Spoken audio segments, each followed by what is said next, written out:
Okay, I'm Michael Cabot. I'm Artistic Director of London Classic Theatre.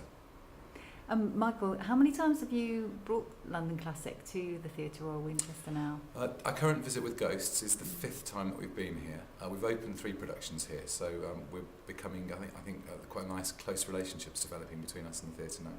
What is it about the Theatre Royal that you particularly like as a venue? I love the building. Personally, as a director, I love the space. I love working I love working with the dynamics of the auditorium and the stage. I just think it's a really nice, intimate venue, and I love coming here just on a personal level. The staff here are fantastic. The technical crew are really good. As I say, we've opened shows here, so to have a really good working relationship with people who know what they're doing is really special. It's a really comfortable feeling. What about the Frank McGuinness adaptation of Ghosts? How has it sort of modified the original work, would you say? It has. I think Frank's made Ghosts much more accessible. I think the language he uses is extremely modern. It's very immediate, and so I think an audience connect to the play much more quickly. He's made it more conversational, I guess, as well. So you could kind of taken into the fact this is essentially a family drama. I think previous translations of Ibsen have been possibly quite austere, quite highbrow. I think Frank McGuinness is very much a writer of the people, for the people. He understands the way that people talk, the way that ordinary people speak very well, and so he manages to get the characters, to make the characters speak in a very normal way, an everyday way, which I think is no mean feat with Ibsen, because the language is very structured, yet Frank McGuinness, as well as making it, he retains a certain formality, but also he manages to make it very, very real and very immediate, and I think that's the real strength of the translation.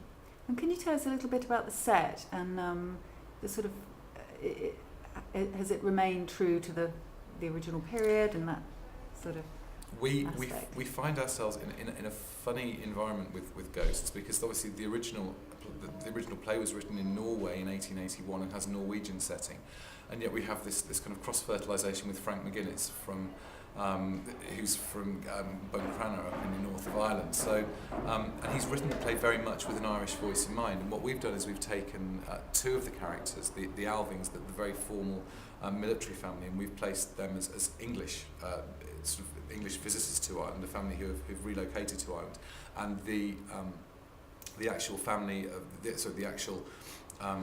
other characters are native to Ireland. So we have a Northern Irish pastor and the 2 other characters, the serving maid and the carpenter, are both, again, they're ordinary everyday people, and they're sort of just from everyday Irish stock. And so we have this kind of mixture of it sounds very strange, and it is very strange in many ways.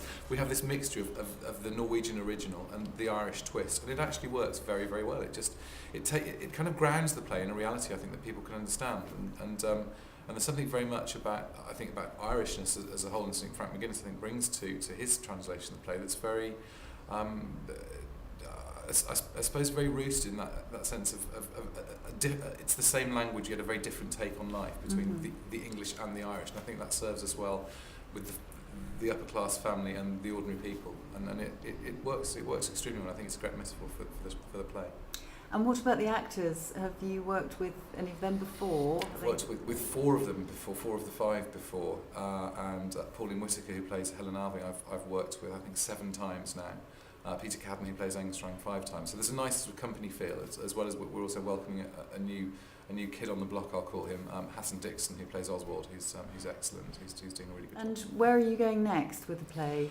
We're going up to Hull Truck Theatre next week, and then we carry on for another 15 weeks around the UK on tour. Now, why did you choose Theatre Royal as a place to open? I think more than anything else, it's. I think it's very important as a producing company. Your production week is probably the most important week of your tour.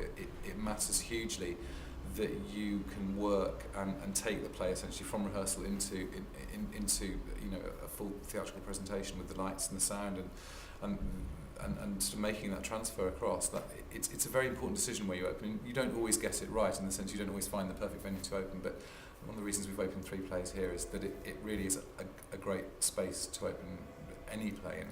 And what specifically is about it that makes it a great space? I think it's just really intimate. We as a touring company work on on the mid-scale. So we perform in some quite small theatres and art centres, and we also perform in some quite large theatres, larger number one theatres. And there's something about this theatre that's very, I think there's not a bad seat in the house. There's nowhere that you can sit in this auditorium and not get a really good view of the stage. And I don't think there's anywhere you can sit in the auditorium and not really be drawn in as well. And that's fairly unique, I think.